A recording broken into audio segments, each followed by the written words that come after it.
Yang DM, yang komen banyak banget yang tanya gimana sih caranya kerja di Taiwan. Maaf ya, bukannya aku sombong, tapi aku sengaja nggak respons. Karena mungkin ada lebih puluhan orang yang udah aku bantu jawab dan arahin, tapi ternyata cuma iseng aja nanya-nanya. Cuma pengen tahu dan gak sedikit orang yang tanyanya itu nggak ada kejelasan. Entah mereka mau proses atau enggaknya ya aku nggak tahu. Aku udah jelasin dari A sampai Z, tapi ujungnya cuma dibaca aja kayak yang woi lah, capek tahu ngetiknya. Mana nanyanya banyak lagi kayak orang yang bener-bener mau proses gitu. Udah dikasih info seakurat mungkin, bilang makasih aja enggak.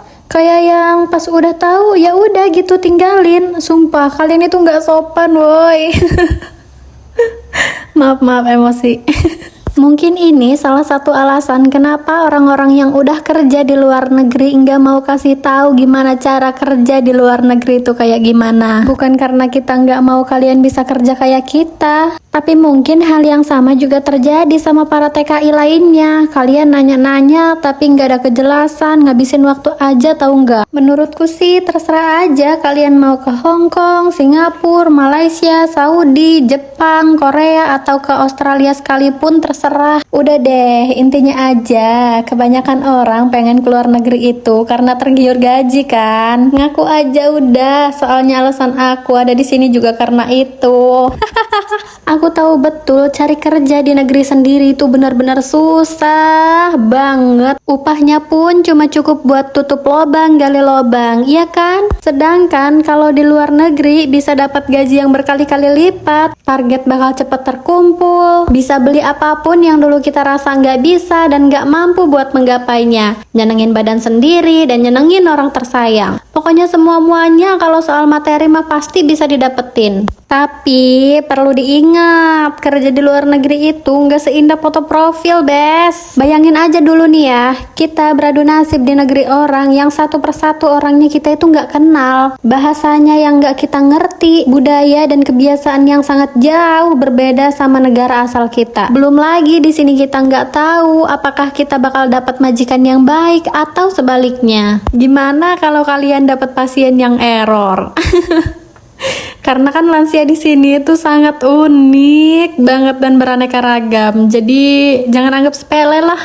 Karena kerja di Taiwan itu bukan cuma soal lelah fisik, tapi mental.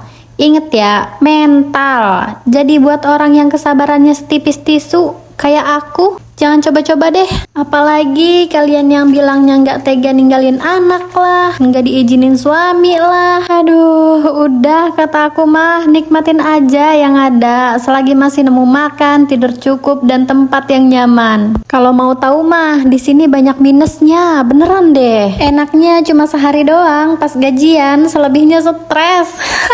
Apalagi yang kebutuhannya banyak, gajian cuma lewat, ya takutnya nggak eling nanti. BTW, Akong tadi habis sarapan, setelah kurang lebih 10 menit, aku langsung tensi dan cek gula darah, juga kasih obat. Agak sedikit rempong ya bawa-bawa ini alatnya keluar, tapi itu udah aku lakuin dari beberapa bulan lalu. Sejak Akong maunya di luar terus, jam 6 bangun tidur, Akong pengennya udah ada di halaman, dan bakal masuk rumah kalau mau mandi dan tidur aja. Dan barusan aku beresin meja yang berantakan banget, sekalian isi obat ke tempatnya kayak gini. Jadi inti dari apa yang aku omongin tadi adalah aku udah nggak mau jawabin kalian yang nanya-nanya gimana caranya kerja di Taiwan. Saranku mending datang aja langsung ke yayasan terdekat dari domisili kalian. Tapi pastiin dulu kalau PT-nya itu harus resmi ya, bes. Jangan pernah percaya sama agen atau sponsor yang nggak tahu seluk-beluknya. Khawatir nanti tujuannya Taiwan malah dikirim ke Kamboja. Udah deh, gitu aja ya. Aku mau ajak Akong Intong, tapi nggak tahu sih dia mau apa enggak. Soalnya udah hampir 4 bulan dia nggak mau berdiri. Angkat piku buat ganti pampers aja, males banget, apalagi jalan. Tapi kali ini siapa tahu dia mau kan? Dan ya udah, makasih udah nonton, udah dengerin, dan bye-bye.